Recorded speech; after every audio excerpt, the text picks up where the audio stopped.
My name is Isabella. I'm in my mid-30s now, and for most of my adult life, I've worked in roles that reward steadiness rather than noise.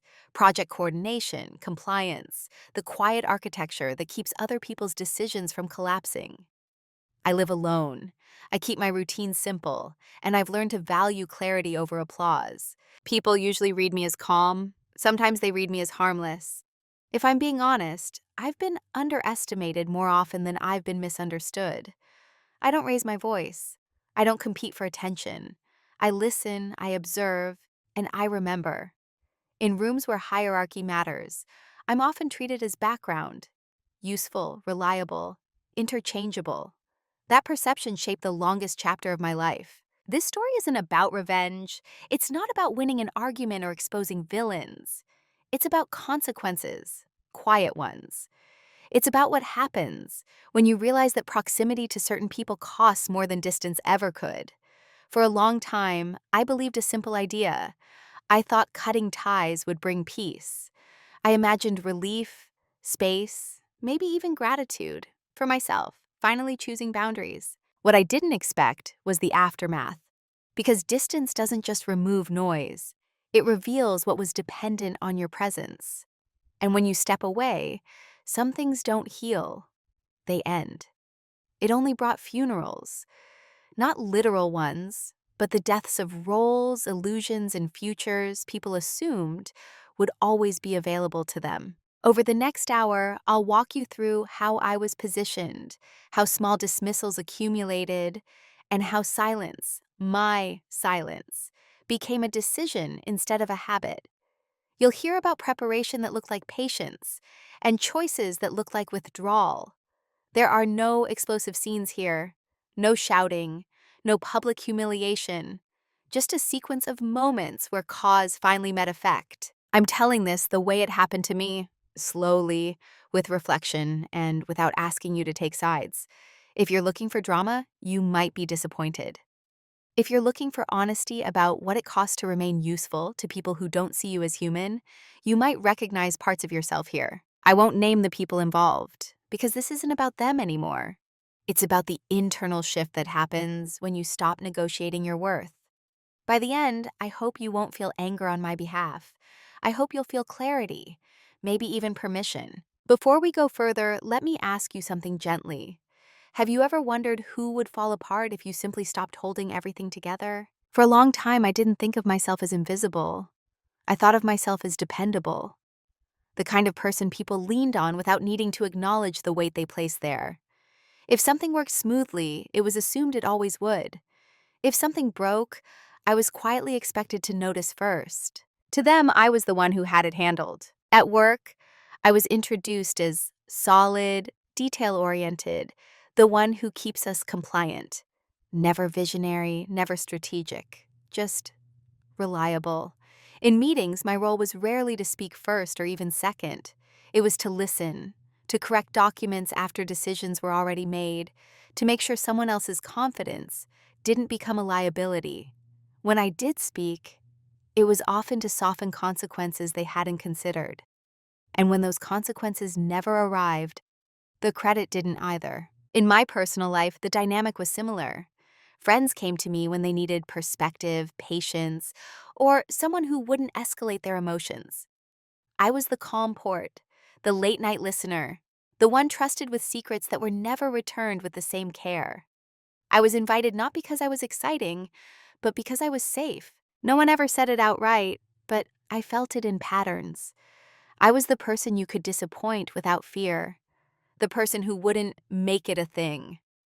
If plans changed, I adjusted. If boundaries blurred, I rationalized. If my needs were postponed, I told myself timing mattered. There's a particular kind of invisibility that doesn't come from neglect, but from overuse. When people rely on you too consistently, they stop seeing you as someone who might choose differently. You become infrastructure. Necessary, but taken for granted, like plumbing. No one praises the pipes when the water runs clean. I didn't pity myself for this. That's important to say. I took pride in being composed, in being someone others trusted. I believed restraint was strength, and in many ways it was. But restraint, when it's expected rather than chosen, slowly becomes a cage. I remember how decisions would be made around me, not with me. How assumptions were formed about my availability, my agreement, my silence. If I didn't object, it was counted as consent. If I did object gently, it was framed as a suggestion, not a position. And if I withdrew, even slightly, people seemed confused, almost offended, that the system they relied on had paused. What's strange is that no one was overtly cruel. There were no obvious villains, just a steady erosion of presence. Being talked over once doesn't matter. Being overlooked occasionally doesn't either. But when it becomes the default, something inside you starts taking notes. And I did take notes, quietly, not in a resentful way, more like an archivist. I noticed who remembered my contributions and who remembered only outcomes. I noticed how often my name disappeared from narratives that relied on my work. I noticed how easily my emotional labor was assumed to be infinite. Still, if you had asked me then who I was to them, I would have answered kindly. I would have said I was useful, trusted, needed. What I didn't realize yet was that being needed is not the same as being valued. Being useful is not the same as being respected. And being quiet does not mean being absent. It just means your presence is easy to ignore. At that stage, I hadn't decided to change anything. I wasn't angry. I wasn't plotting distance. I was still invested in harmony, still believing that consistency would eventually be recognized as character. But seeds don't announce themselves when they're planted. They just sit in the dark, absorbing what's around them. And I was absorbing everything. The first time it happened, it was small enough to dismiss. So small, in fact, that if I retell it without context, it sounds almost petty. That's how these things survive, by being unremarkable. It was a meeting I had prepared carefully. Not in a grand way, just the way I always did. Reviewing documents, anticipating questions, making sure there were no blind spots that could quietly turn into problems later. I had flagged a compliance risk weeks earlier, documented it, and suggested a conservative adjustment. Nothing dramatic, just preventative. When the topic finally surfaced in the meeting, someone else raised it. Almost word for word, same concern, same proposed solution. No one looked at me. There was a brief moment, maybe 2 seconds, where I considered saying something, clarifying, claiming authorship, but the room had already moved on, nodding, approving, praising the foresight of the person who had spoken. I felt the familiar pressure to keep things smooth, to not interrupt momentum, so I stayed quiet. Afterward, someone leaned over and said, "Good thing we caught that early." I smiled. I said nothing. That was the cut. Clean. Almost invisible. It wasn't about credit. Not really. It was about recognition of presence, of contribution. What lingered with me wasn't anger, but confusion. I replayed the moment later, trying to understand why it unsettled me. People forget things. People overlap ideas. That happens. Except it didn't feel like an overlap. It felt like erasure. What made it worse was how easily everyone else ignored it. Or maybe they didn't ignore it, they simply didn't see it. To them, the outcome mattered, not the path. The system worked. Why question who held it together? I told myself it didn't matter. I told myself I was being sensitive. I told myself that my value wasn't tied to acknowledgement. All of that was true, in theory. But something had shifted. A thin line had been crossed, not by malice, but by assumption. From that point on, I started noticing similar moments. A suggestion reframed, a concern was minimized until someone else voiced it. A decision credited to the team when the work had been anything but shared. Each incident alone was forgettable. Together, they formed a pattern. Still, I didn't confront anyone. I didn't even journal about it at first. I kept functioning. I kept delivering. Outwardly, nothing changed. Inwardly, something did. I became more attentive, not reactive, just precise. I noted how often my silence was interpreted as agreement, how my calm tone made it easy to bypass me, how people assumed I would always be there to clean up edges they didn't bother to see. The hardest part was realizing that my own behavior made this possible. I had trained them to expect consistency without complaint, trained them to believe my boundaries were flexible, if they existed at all. And yet, when I considered speaking up, I hesitated. Not because I feared conflict, but because I feared being misunderstood. I didn't want to sound offensive. I didn't want to seem territorial. I didn't want to disrupt the image of composure I had spent years building. So I absorbed it. Again, the first small cut doesn't bleed. It doesn't demand attention. It just changes the way you stand afterward. Slightly off balance, slightly more aware of your own skin. At the time, I still believed it was an anomaly, a one-off, something that would correct itself naturally. I believed good faith was mutual. I hadn't yet learned that patterns don't correct themselves. They wait to be either accepted or ended. Once something happens more than once, your mind looks for a way to make it livable. That's what I did. I normalized it. The dismissals didn't escalate dramatically. They didn't need to. They repeated in subtle variations, just often enough to become familiar. A deadline was moved without consulting me, even though I was responsible for the downstream impact. A decision finalized before I was looped in, then handed to me to make compliant. A meeting invite was forwarded after the fact with a casual FYI. Each time I told myself a story. They're busy. It wasn't intentional. They trust you to adapt. You don't need the spotlight. This is just how things work at this level. Rationalization is a survival skill. It allows you to stay where you are without confronting what staying costs you. I noticed how my responses changed. Not outwardly. I was still polite, efficient, agreeable. But internally, I began preemptively shrinking my expectations. I stopped assuming I'd be consulted. I started planning around being excluded. I built buffers into my work in anticipation of last-minute changes made without me. In a way, I became even more valuable. The fewer people included, the more I compensated.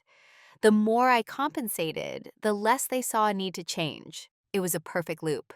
What made it difficult to name as disrespect was that no one ever spoke down to me. No one raised their voice. There was no obvious contempt, just a quiet assumption that my role was to absorb friction, not to influence direction. I told myself I preferred it this way: less politics, less ego, more control over my own lane. But that wasn't entirely true. I started to feel a low-grade fatigue that sleep didn't fix. Not burnout, something subtler. A sense that I was always arriving after decisions were made, cleaning up realities I hadn't agreed to create. My work was shaping outcomes, but my voice wasn't shaping choices. In personal relationships, the pattern echoed. Friends would vent for hours, then forget to ask how I was. Plans would be made that conflicted with my schedule, followed by, "You're flexible, right?" I was praised for being understanding in moments where understanding wasn't a virtue. It was an expectation. I became very good at minimizing my reactions, at smoothing over disappointment before it reached my face, at telling myself that needing less was a sign of maturity. What I didn't see yet was that I didn't need less. I was being allowed less. There's a dangerous comfort in predictability. When you know how you'll be treated, even if it's poorly, there's relief in not being surprised. I adjusted my internal posture accordingly. I stopped offering ideas unless asked. I stopped volunteering extra context. I waited. Waiting became my default. Waiting to be included. Waiting to be acknowledged. Waiting for the invisible contract to be honored. And while I waited, I watched. I watched who benefited from my silence. I watched who assumed my availability without checking. I watched how quickly people filled the space when I held back, mistaking the absence of resistance for the absence of thought. Still, I didn't confront it. I didn't label it as disrespect out loud. Naming something gives you responsibility to act on it, and I wasn't ready for that yet. Instead, I internalized the message. This is the role. This is how you're seen. This is what you're for. Reliable, useful, replaceable. The normalization wasn't conscious. It crept in through repetition, through the quiet agreement you make with yourself to endure something because it's familiar, because it hasn't broken you yet. But erosion doesn't announce itself. It just keeps wearing down the edge until one day you realize you've been standing on less ground than you thought. I was still standing, still functioning, still composed, but I was no longer unaware. It took time for me to understand that what I was experiencing wasn't just a series of moments. It was a role. And like most roles, it existed whether or not I agreed to it. I was the stabilizer. Every system has one. The person who absorbs uncertainty so others can move faster. The one who catches errors quietly, smooths transitions, remembers context that no one else bothers to retain. The role doesn't come with authority, it comes with responsibility. And once you occupy it long enough, people stop imagining the system without you.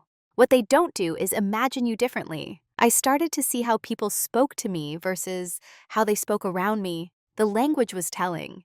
I was thanked for being on top of things, not for shaping outcomes. I was looped in to execute, not to decide. When pressure mounted, eyes turned toward me, not for input, but for reassurance. You'll figure it out. Can you just handle this? We trust you. Trust, I learned, can be a way of transferring burden without transferring power. In group settings, my role became almost ceremonial. It was a quiet confirmation that everything would be fine. If I nodded, others relaxed. If I didn't object, decisions felt safer. My silence functioned as endorsement, whether I intended it or not. And because I didn't challenge that assumption, it solidified. The realization didn't come with anger. It came with clarity. I saw the outline of the box I had been placed in, and I saw how neatly I fit it, how my temperament, my ethics, my patience had all been interpreted as consent. What unsettled me most was not that others assigned me this role. It was because I had participated in maintaining it. I had believed that being indispensable would eventually translate into being respected, that consistency would earn consideration, that if I kept showing up without friction, someone would eventually notice the imbalance and correct it. That belief was comfortable and wrong. Roles don't evolve on their own.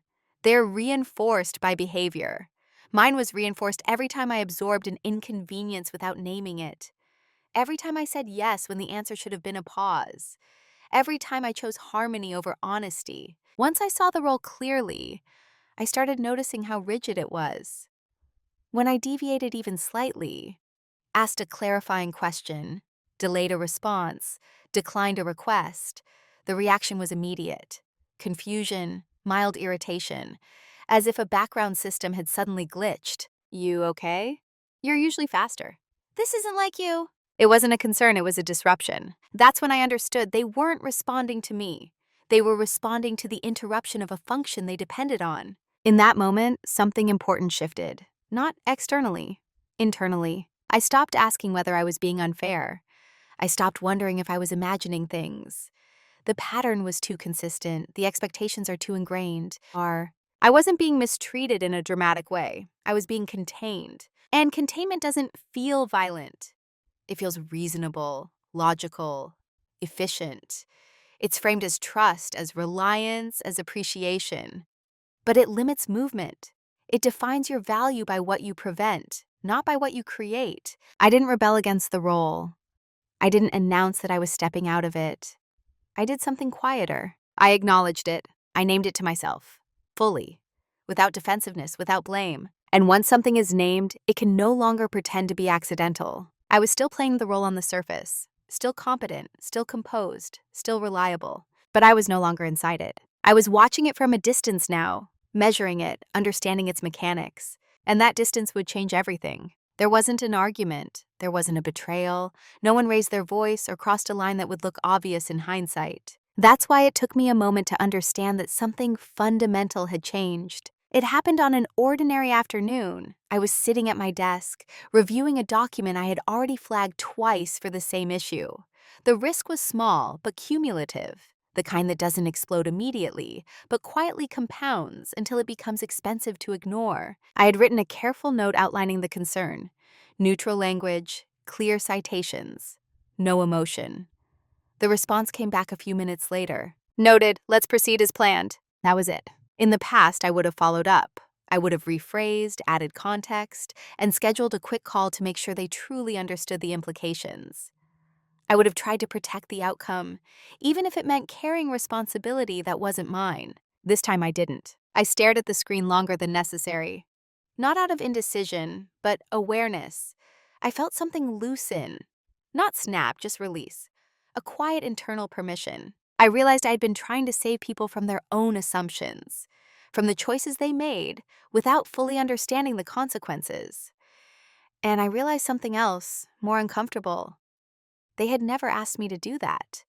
They had simply grown accustomed to me doing it. In that moment, I didn't feel angry. I felt clear. Clarity has a physical sensation. For me, it was stillness, the absence of urgency, the sense that nothing bad would happen if I stopped compensating. So I did. I closed the document. I logged the decision. I moved on to the next task. The shift wasn't visible to anyone else. The meeting schedule didn't change, my tone didn't change, my availability didn't change, but my internal contract did. I stopped taking responsibility for outcomes I didn't have authority over. That may sound obvious. It wasn't. For years, my sense of integrity had been tied to preventing problems, regardless of whether I had the power to influence the decision that created them. Letting go of that felt almost like negligence. But it wasn't negligence, it was accurate. That afternoon, I went home and realized I wasn't replaying conversations in my head the way I usually did.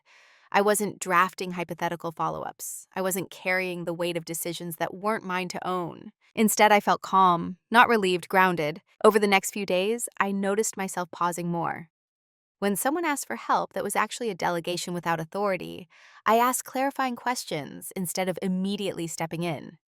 When I wasn't included in a decision, I documented the exclusion instead of compensating for it. Documentation had always been part of my job. Now it has become part of my awareness. I didn't announce any of this. There was no speech, no boundary-setting conversation. I didn't need anyone else to understand the shift yet, because this change wasn't about them. It was about me choosing to align my effort with my actual role, not the unspoken one others had assigned me. That day marked the end of something subtle but significant. My automatic self-sacrifice. I still showed up, still did my job, still cared about quality. I just stopped caring about being the invisible glue. And once you stop being glue, things start to separate on their own. At the time, I didn't know where this would lead. I didn't foresee distance or endings. I only knew that I could no longer betray myself quietly in the name of stability. That was the day something shifted, not externally, but internally. The decision had already been made. Before, my silence had been reflexive.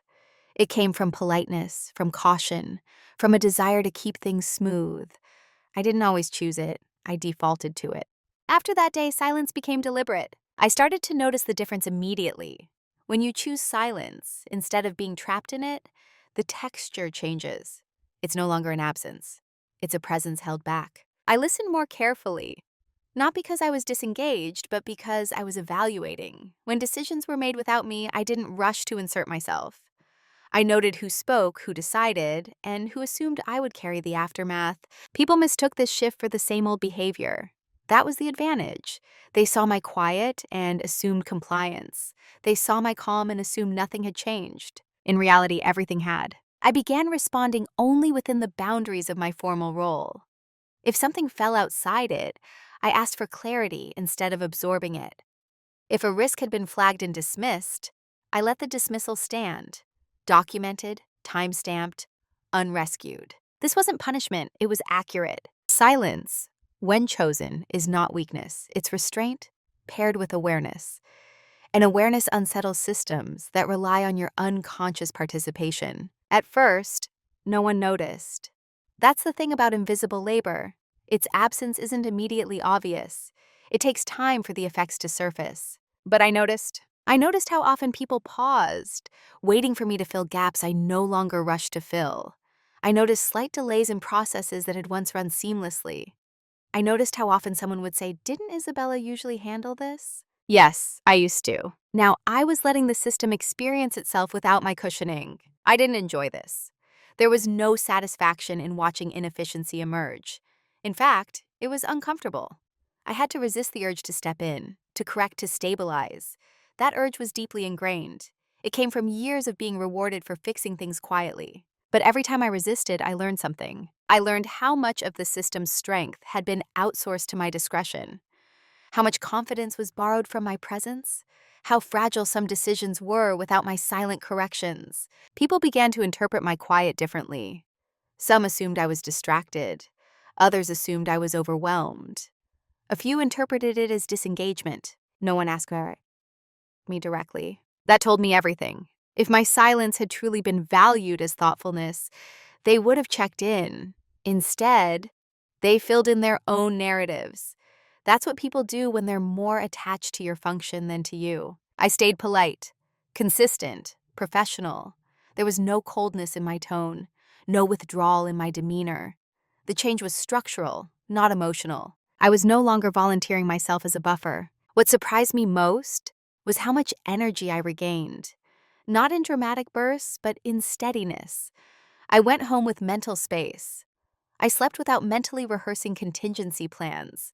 I realized how much of my internal life had been spent preemptively managing other people's oversights.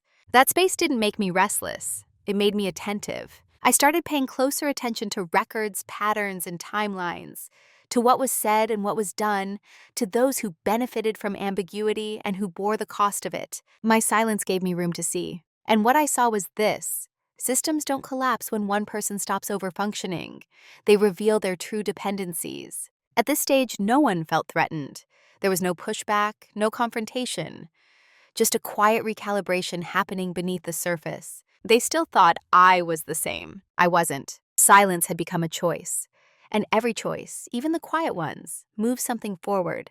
While they were adjusting, subtly, unconsciously, to the absence of my constant correction, I was doing something else entirely. I was preparing, not in a dramatic sense. There were no secret meetings, no whispered alliances. Preparation for me looked like attention, like documentation done with intention rather than habit, like reading policies not just for compliance, but for the leverage embedded in the procedure. This is the part people rarely see coming, because it doesn't look like movement. I had always kept records. That was part of my job. But now, I reviewed them differently. I tracked patterns over time instead of incidents in isolation. I noted how often concerns were raised, by whom, and how they were dismissed. I cross-referenced decisions with outcomes. I built timelines. What emerged wasn't a scandal, it was structured. I saw how much of the organization's stability relied on informal practices, rather than formal safeguards.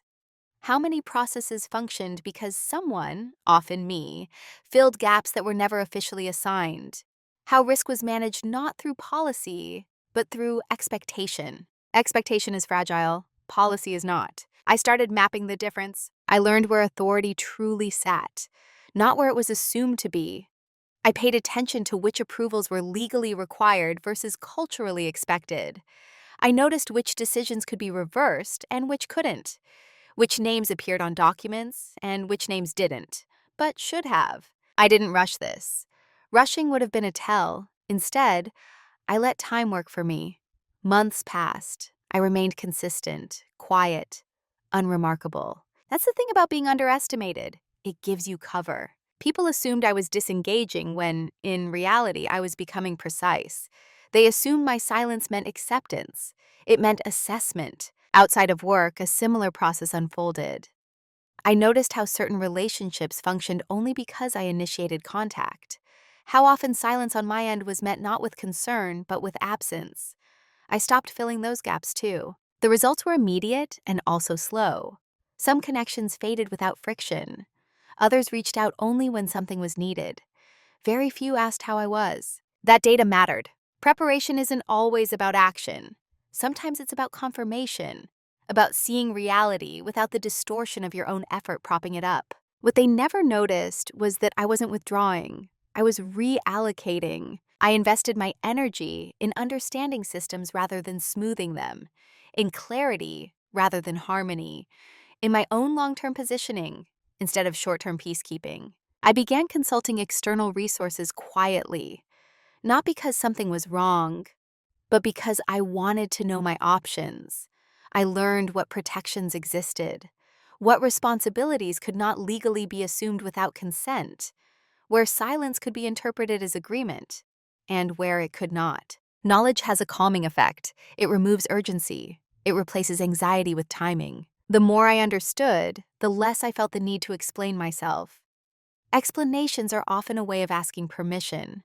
I wasn't asking anymore. What surprised me was how little resistance there was. People rarely resist what they don't perceive as a threat. And I didn't look like one. I looked like the same quiet presence I had always been. But internally, I was no longer reactive. I was deliberate. I wasn't building a case against anyone. I was building a case for myself. A record that said this is what I was responsible for, this is what I was excluded from, and this is where accountability truly lies. When you stop filling in the blanks for others, the blanks become visible, and visibility changes everything. They never noticed the shift because it didn't demand attention.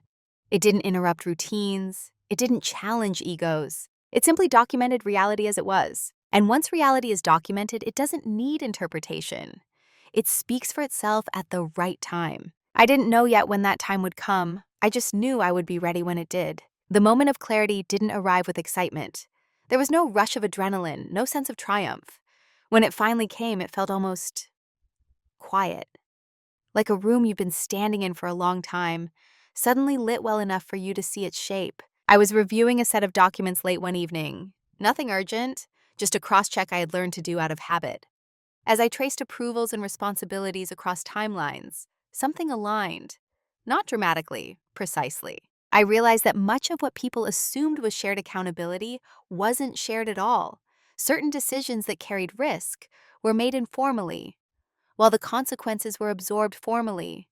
By roles like mine, the authority and the responsibility were misaligned, and that misalignment had been quietly stabilized by my presence. Without me correcting, cushioning, or preemptively compensating, the structure didn't just weaken, it exposed itself. That was the reveal. Not leverage in the sense of blackmail or threat, leverage in the sense of position, of knowing exactly where I stood, and where others mistakenly thought I stood, of understanding that my silence had been interpreted as consent, but my documentation proved otherwise. It was sobering. I didn't feel powerful. I felt sober, clear, almost tender toward my former self, who had carried more than was ever asked of her. I saw that if I stepped back fully, cleanly within the bounds of policy and ethics, the consequences would not fall on me. They would fall where they belonged. And that frightened me, not because I would be harmed, but because others would be. For a moment, I considered stepping in again, quietly fixing what I now understood fully. It would have been easy, familiar, comforting, but that would have meant erasing the truth I had just uncovered. The private reveal wasn't about what I could do. It was about what I no longer had to do. I sat with that for weeks, letting it settle, testing my understanding against new information. Each confirmation deepened the same conclusion. My continued overfunctioning was enabling a system that would never correct itself otherwise. And more importantly, it was costing me. I began to see how often my integrity had been measured by how much I absorbed rather than how accurately I acted. How often I had equated responsibility with virtue. How much of my identity had been shaped around preventing discomfort for others. This clarity didn't make me cold, it made me exact. I revisited my moral code carefully. I wasn't interested in causing harm. I wasn't interested in exposure or humiliation. I didn't want anyone to pay. I wanted alignment. Alignment between role and responsibility, between decision and consequence, between what I gave and what I received. The reveal showed me that alignment could only happen if I stopped intervening. That was the hardest part. When you see clearly, you inherit responsibility for what you know. Not to fix it, but to not distort it. I didn't tell anyone what I had realized. There was nothing to tell. No accusation to make. No warning to issue. The truth didn't need my voice. It only needed my absence. I continued my work with the same professionalism. I met deadlines. I responded when required. I documented thoroughly. I followed the policy to the letter. What changed was that I no longer edited reality to make it kinder. And slowly, imperceptibly, the system began to respond to itself. This was not a victory. It was a reckoning delayed. And I was finally at peace with letting it arrive. Knowing something and deciding something are not the same. After the private reveal, I lived in the space between the two for a while, long enough to understand that clarity alone doesn't change your life.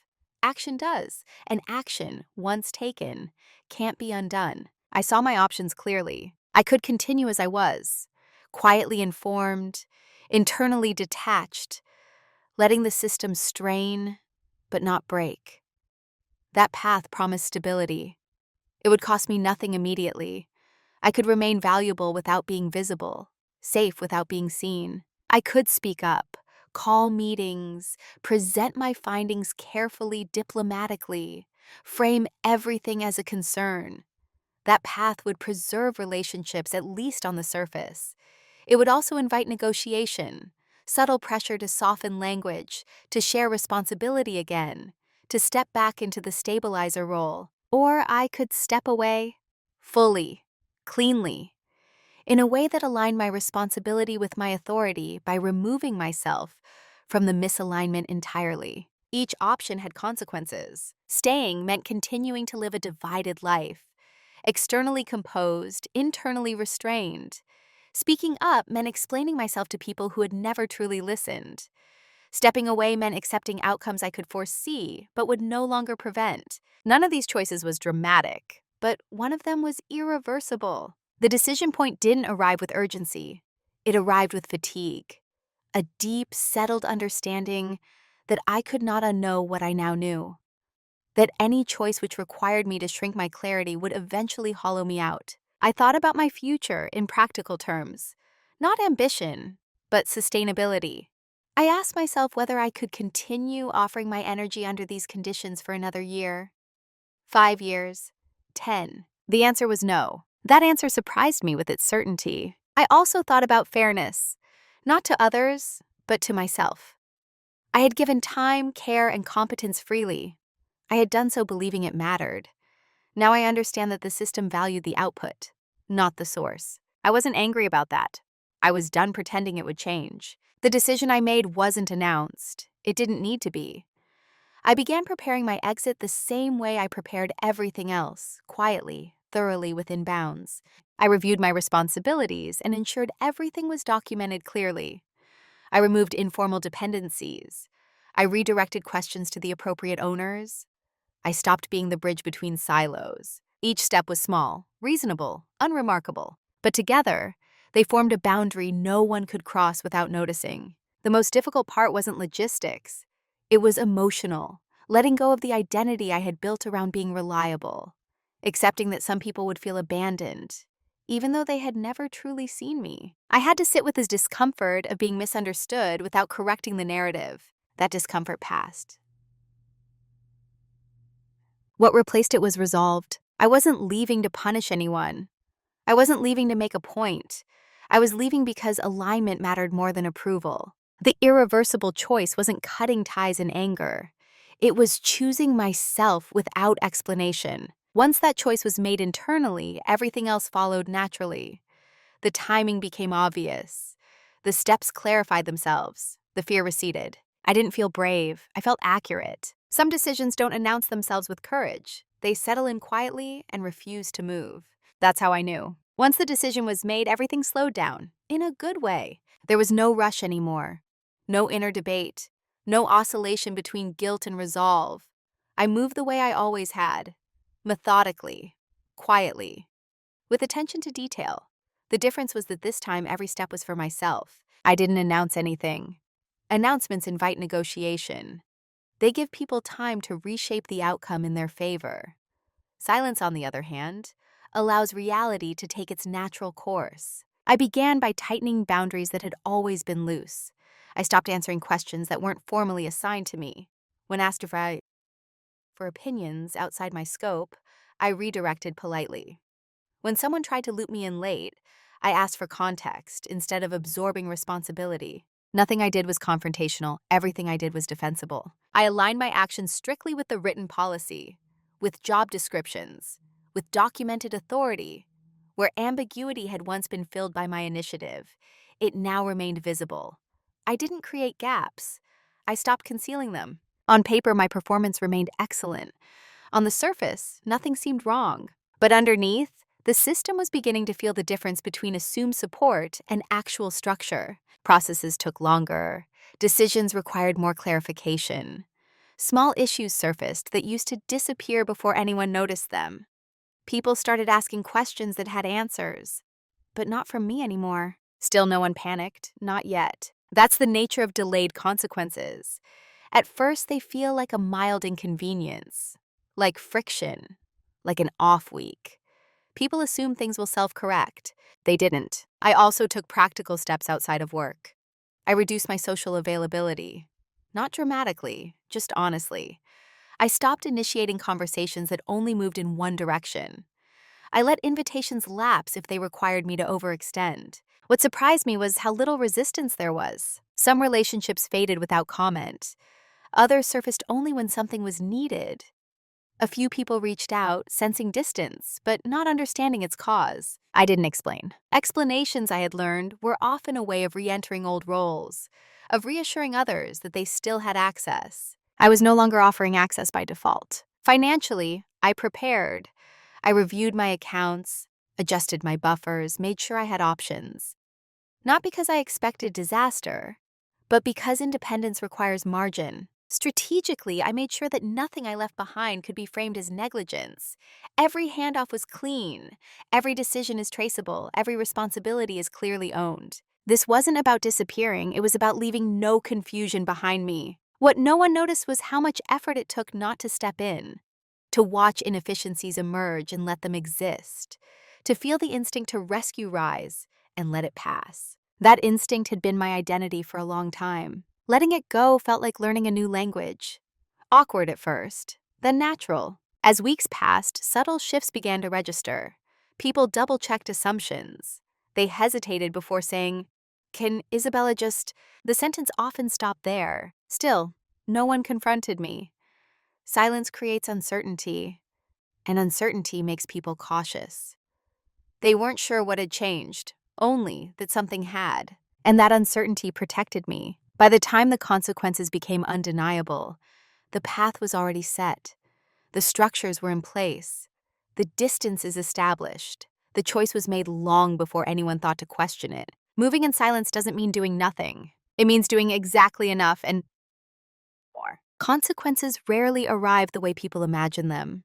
There were no alarms, no sudden collapses, just a gradual recognition that something essential was missing, and no one could quite name what it was. At first, it showed up as confusion. A report that used to move smoothly now stalls in review. A decision that once felt simple suddenly required clarification from 3 different people. Small errors appeared where none had before.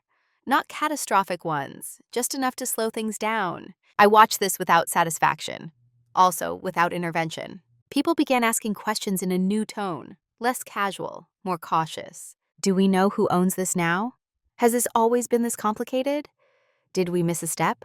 They were feeling the absence of invisible work, the kind that doesn't announce itself when it's done, only when it stops. What struck me most was that no one immediately thought of me. Not at first. They assumed it was temporary, a bad week, a workload issue. Someone else would step in. Someone else didn't. Over time, names started circulating in meetings, mine among them. Didn't Isabella usually handle this? I thought she was looped in. Maybe she's just busy. Busy. That word carried comfort. It implied normalcy. It suggested that access still existed, just delayed. I didn't correct the assumption. As the weeks passed, the effects became harder to dismiss. Compliance questions came back unanswered. Decisions were revisited after consequences surfaced. Frustration crept into conversations, not directed at me, but at the process itself. People don't like confronting systems. They prefer to find individuals. But I wasn't there to absorb that discomfort anymore. That's when the tone shifted. Requests started coming with more formality.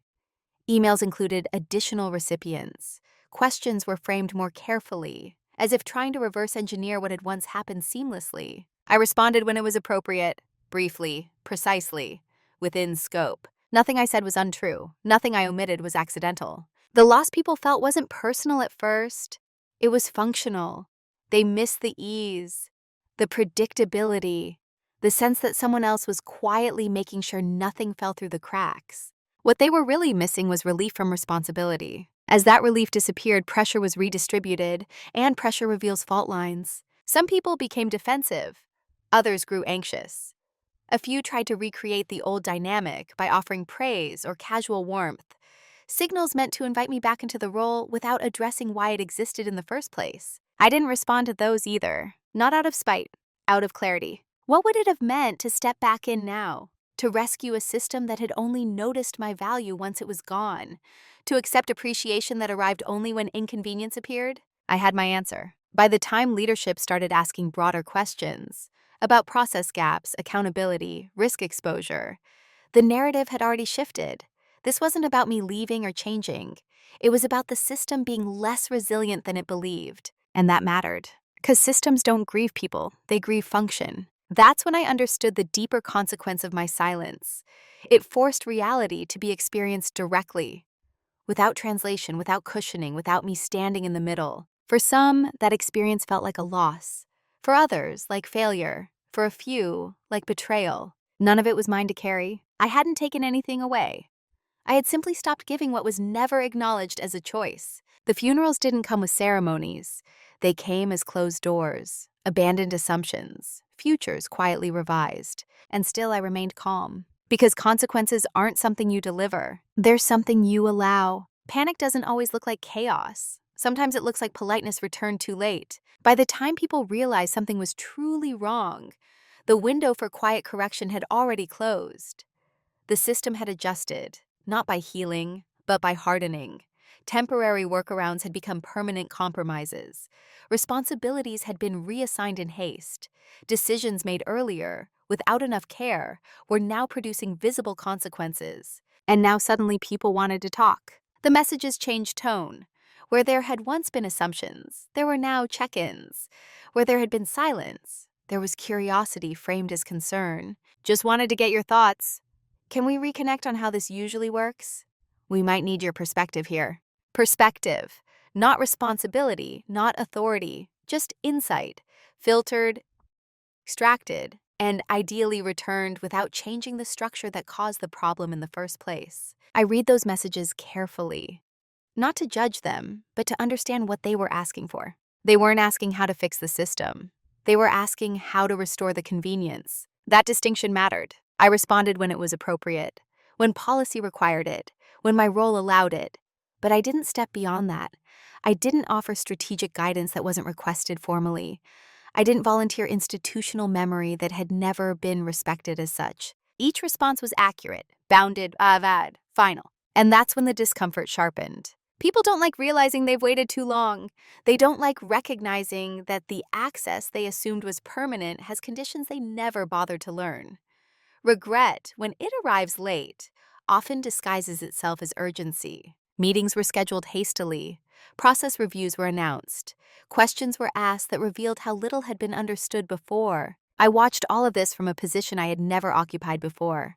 Outside the center of containment. I wasn't holding things together anymore. I wasn't preventing escalation. I wasn't translating risk into reassurance. I was simply present and limited. For some, this was unsettling. They mistook my calm for detachment, my restraint for indifference. A few tried to name the change directly. You seem different. You're quieter than usual. Is everything okay? Everything was more than okay. What they were sensing wasn't withdrawal, it was finality. Too late doesn't mean malicious. It means mistimed. It means the cost of repair now exceeds the cost of prevention. And prevention had already declined. I didn't correct anyone's interpretation. I didn't defend my choices. Defensiveness would have reopened the door to negotiation, and negotiation would have required me to re-enter the role I had already outgrown. The truth was simpler. The moment for informal repair had passed. Systems have phases. So do relationships. If feedback is ignored long enough, it stops being feedback and becomes history. And history doesn't respond to urgency. The funerals I mentioned earlier weren't dramatic endings. They were quiet recognitions that certain versions of the future were no longer possible. That certain assumptions about access, about flexibility, about my perpetual availability were no longer alive. No one meant for it to end this way. That's what made it harder to accept. But intention doesn't override consequence. By the time people understood what they had lost, it wasn't something that could be restored with conversation or appreciation. It required structural change, real accountability, redistributed authority, and a willingness to sit with discomfort. Some weren't ready for that, and so instead of fixing it, they mourned it. The confrontation, when it finally came, was quieter than anyone would expect. No raised voices, no accusations, just a room, a table, and a few people realizing they were speaking to someone who was no longer negotiating. It wasn't framed as a confrontation, of course. It was a check-in, a conversation meant to realign. That word again, as if alignment could be restored without changing the structure that caused the misalignment. I sat and listened more than I spoke. They talked about strain, about unexpected gaps, about how things had felt harder lately. There was careful language, designed to invite collaboration without acknowledging responsibility. When I did speak, it was brief. I referenced timelines, decisions, documentation. Not emotionally, factually. I didn't accuse. I clarified. I didn't raise issues. I answered questions that had already been answered, just not accepted. The effect was disorienting. People expect confrontation to come with heat. Without it, they don't know where to place their defensiveness. There was no anger to push against, no emotion to manage, just accuracy. At one point, someone said, "I didn't realize you felt this way." I paused before responding. "This isn't about how I feel," I said. "It's about how things are structured." That was the moment the room changed. Because feelings can be debated, structures cannot. I explained calmly what I was responsible for and what I wasn't, where decisions had been made without my involvement, where consequences had been absorbed informally, where expectations had exceeded authority. No blame, no tone, just clarity. There was a brief silence after that, the kind that follows recognition. Someone asked if I was willing to help get things back on track. The old version of me would have said yes immediately, would have stepped in, smoothed edges, translated expectations, and prevented fallout. Instead, I said, "I'm open to supporting changes that align responsibility with authority. I'm not able to resume informal coverage." It wasn't a refusal, it was a boundary. They nodded, took notes, thanked me for my honesty. I knew then that nothing would be the same. Because boundaries, once stated without apology, don't disappear. They redefine the relationship. There was no dramatic ending to that meeting, no resolution, just an understanding that something had shifted permanently. Afterward, no one followed up to argue, no one pushed back. That told me more than any confrontation could have. They understood. They just didn't like it. And that was fine. I left the room feeling steady, not triumphant, not shaken, just aligned. For the first time, I hadn't explained myself to be understood. I had stated my position to be accurate. That distinction changed everything. I didn't emerge from this as a different person. That's the part people often misunderstand. There was no reinvention, no dramatic shedding of skin. What changed was the definition. I am still quiet, still observant, still deliberate with my words. But quiet no longer means available, and observant no longer means accommodating. The traits that once made me easy to overlook now make me precise. I know exactly where I stand. Tucson, my work is cleaner now, not because I do more, but because I do less that isn't mine. My responsibilities are clear, and so are my limits. When something goes wrong, it's addressed where it belongs, not quietly rerouted through me. That took adjustment, from others and from myself. There were moments when I missed the familiarity of being needed, when the absence of constant requests felt strangely empty. Being relied on had been a form of validation, even if it came at a cost. Letting go of that required grieving a version of myself I had outgrown. But in that space, something steadier took root. I have more energy now, not the frantic kind, but the sustained kind. I no longer wake up rehearsing contingencies that aren't mine to manage. I no longer carry invisible responsibility into my evenings. My mind is quieter, not numb, quiet. In relationships, I'm more selective. I don't overextend to prove reliability. I don't fill silences that aren't mine to fill. The connections that remain are reciprocal in ways I hadn't realized were missing before. Some people drifted away. That used to scare me.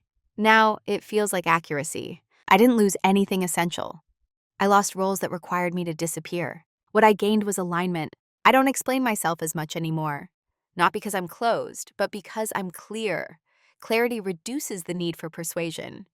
When you're aligned internally, you don't need to manage external perception as carefully. I'm still underestimated in some rooms. That hasn't changed. But now, it doesn't concern me. Underestimation is no longer something I internalize. It's something I account for. Quiet dominance isn't about control. It's about self-containment, about knowing what you will and will not carry, about letting systems and relationships reveal themselves without interference. I didn't burn bridges. I stopped reinforcing them alone. And in doing so, I learned something simple and difficult. Peace doesn't always arrive as relief.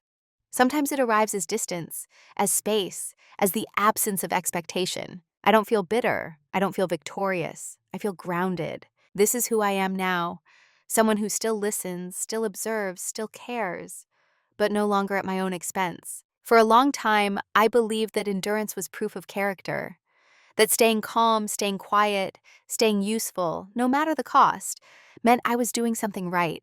I thought peace came from removing friction, from absorbing strain so others wouldn't have to. I was wrong about one thing. Peace doesn't come from carrying what was never meant to be yours. It comes from alignment, from letting responsibility sit where it belongs, from allowing consequences to exist without intercepting them out of habit or fear. When I finally stepped back, I expected relief. What I got instead were endings, not explosive ones, quiet ones, futures that dissolved because they depended on my silence, roles that died because I stopped feeding them, assumptions that couldn't survive exposure to reality. Those were the funerals. And here's the uncomfortable truth. None of them were violent. None of them was cruel. They were simply honest. I didn't destroy anything. I stopped preserving what wasn't sustainable. There's a difference. If you're someone who's always been the reliable one, you may recognize the temptation to keep fixing things long after it costs you. You may tell yourself that your restraint makes you mature, that your silence keeps the peace, that your usefulness is your value. But usefulness without consent becomes extraction, and silence without choice becomes erasure. What I learned is this: people don't always appreciate what you give freely. They often only recognize it when it's gone, and by then it's usually too late to restore it without real change. That doesn't make them evil, it makes them human. But it does mean the responsibility to protect your energy will always be yours. Cutting ties didn't bring the peace I imagined. It brought truth.